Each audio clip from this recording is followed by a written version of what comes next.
నమస్కారం, మీ గుండు హనుమంతరావు. స్కూల్ చరిత్రలో ఎన్నో చూసుంటారు. మరి చరిత్రలో నిలిచిపోయే ఈ స్కూల్ చరిత్ర చూద్దాం. మాస్టరు లిల్లీకి స్పెల్లింగ్ చెప్పరా అన్నాడు.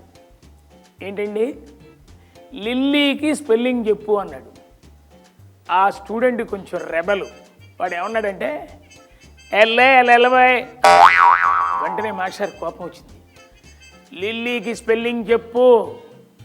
అదేనండి ఎల్ఎల్ఎల్వై. రే, గురువుని గౌరవించకపోతే, మర్యాద చెప్పకపోతే చంపేస్తాను. సరిగ్గా చెప్పడం నేర్చుకో. లిల్లీకి స్పెల్లింగ్ చెప్పరా. ఎల్ఎల్ఎల్వై. పెళ్ళమని కొట్టాడు స్టూడెంట్ని. ఎందుకు సార్ కొడతారు? లిల్లీకి స్పెల్లింగ్ చెప్పరా అంటే ఏంట్రా ఆ ధోరణి? ఏంట్రా? సౌమ్యంగా మెల్లగా చెప్పు. నువ్వు ఏం చెప్పదలుచుకున్నావో. ఎల్ఎల్వై. ఎల్ఎల్వయా? నువ్వు ఎల్ఎల్వై అంటే నన్ను పొమ్మన్నట్టుందిరా. నేను ఎల్ఎల్వై అన్నానండి. నా మాట తీరది. అదే స్కూలు. మరి ఆ నవ్వులు మీరు నవ్వుకోవాలి, నేను నవ్వుకోవాలి, మనందరం నవ్వుకోవాలి. నమస్కారం, మీ గుండు హనుమంతరావు. ఒక స్కూల్లో మాస్టర్ విద్యార్థిని అడుగుతున్నాడు, ఒరే, మన శరీరంలో భాగాలు ఏ విధంగా ఉపయోగపడతాయి?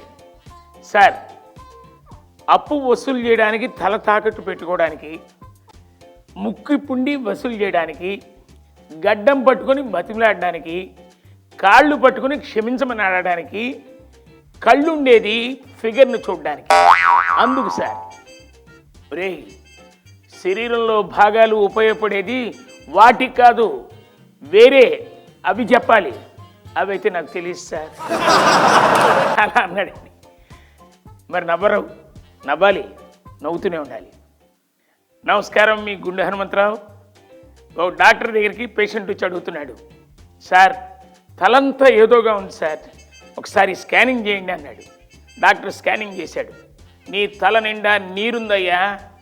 మరి అది తగ్గాలంటే ఏం చేయాలి సార్? ఆ నీరు తగ్గాలంటే ఒక పని చేయి. డైలీ మెగా సీరియల్స్ చూడు.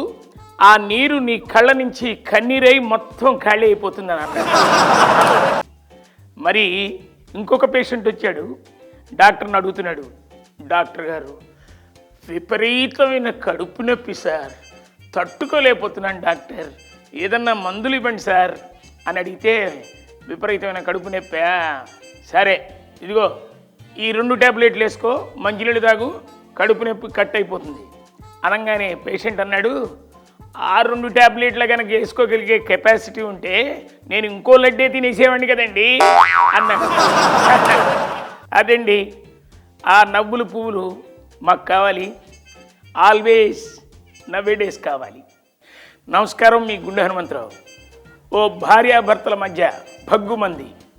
ఎందుకంటే భర్త అమ్మాయిలంటే మహాపిచ్చి, చాలా తిరుగుపోతూ, ఆఫీస్ నుంచి వచ్చానని అబద్ధం ఆడుతూ ఇంటికి వచ్చాడు.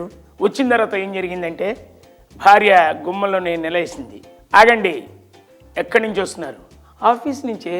ఆఫీస్ నుంచి కాదు, సినిమాకి వెళ్ళి వస్తున్నారు మీరు, రీటా. నేను రీటా సినిమాకి వెళ్ళానని నీకు ఎవరు చెప్పారు? ఎవరో చెప్పారు. సినిమా థియేటర్లో మీ ఇద్దరు పక్క పక్కన కూర్చొని సినిమా చూసి బాగా ఎంజాయ్ చేశారు కదా.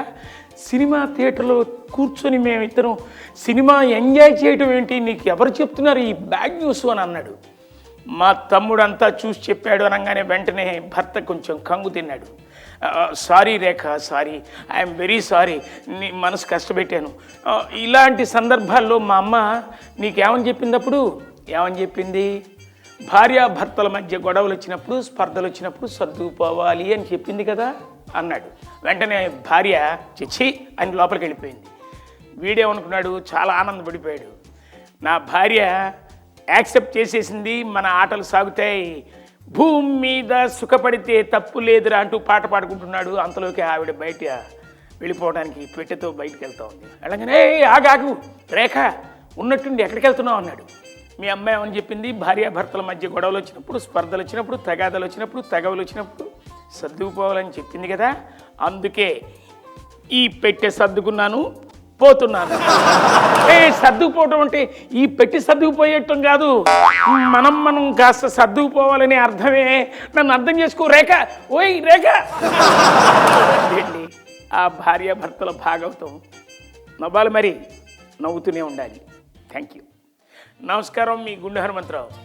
ఒక బార్బర్ షాప్లో ఒక అబ్బాయి వచ్చి అడుగుతున్నాడు, ఏమండి హెయిర్ కటింగ్ సెలూన్కి ఎంత అని అడిగాడు. 100 రూపాయలు అన్నాడు. మరి షేవింగ్ చేస్తే 10 రూపాయలు. ఓహో, మీరు పని చేయండి, ఏంటి 10 రూపాయలకి నా తలకి షేవింగ్ చేయరా? అతను షాక్ అయ్యాడు. అదే మంగళ షాప్లో 2 కూర్చున్నారు కటింగ్కి. ఒక ఆయన పేపర్ చదువుతున్నాడు, ఇంకొక ఆయన పక్కన చూస్తూ ఉన్నాడు. పేపర్ చదువుతున్న ఆయన ఊరుకాక పెద్ద గొప్పగా చదువుతున్నాడు. బిల్ క్లింటన్ ఇండియా వస్తున్నాడు అని చదివాడు. వెంటనే తన గొప్పతనంగా పేపర్ అలా మడిచి పక్కన ఆడుతూ, బిల్ క్లింటన్ తెలుసా నీకు అని అన్నాడు. బిల్ క్లింటనా అంటే బిల్ కలెక్టరా ఆయనేగా? చిచ్చి, బిల్ క్లింటన్ గురించి తెలియకపోతే ఎందుకు నువ్వు? బిల్ క్లింటన్ అంటే అమెరికా అధ్యక్షుడు, అవి కూడా తెలియకపోతే నువ్వు బతుకు బెస్ట్, నువ్వు బతికి ఇన్నాళ్ళు ఉండటం అంతకంటే బెస్ట్ అన్నాడు. మళ్ళీ వెంటనే, పోనీ సద్దాం హుస్సేన్ తెలుసా, ఈ మధ్య చచ్చిపోయాడు? సద్దాం హుస్సేన్ తెలుసండి బాబు, మాకెందుకు తెలీదు, మా వీధిలో మాంసం కొడతాడు ఆ సద్దాం హుస్సేన్ గారు, నాకెందుకు తెలియదండి. సద్దాం హుస్సేన్ అంటే లీడర్ అయ్యా, అది కూడా తెలియకపోతే అసలు ఉండటం వేస్ట్, ఇక్కడ కూర్చోవడం కూడా వేస్ట్, లే లే అన్నాడు. సరేగానండి, ఇన్ని చెప్తున్నారు, ఇన్ని మాట్లాడుతున్నారు, మీకు సుబ్బారావు తెలుసా అండి అన్నాడు పక్కనోడు. సుబ్బారావా? సుబ్బారావు ఎవరయ్యా? వాడు ఏమైనా పెద్ద గొప్పోడా? వాడి గురించి నేను తెలుసుకోవాలని అవసరం ఉందా? నాకు అవసరం లేదు, నాకు తెలియక్కర్లేదు, వద్దు, వాడి గురించి చెప్పకు, ఎవడోవాడు నాకేం తెలుసు అన్నాడు. సుబ్బారావు వాడు ఎవడో కాదు, మీ ఆవిడికి బాయ్ ఫ్రెండ్, 3 నెలల నుంచి సాగుతోంది, మరి ఈ లోకజ్ఞానం తెలుసుకున్నావా అన్నాడు మొదటోడు. అదండి. మరి ఆ నవ్వు ఎప్పుడు అలాగే కంటిన్యూ చేయండి. Thank you.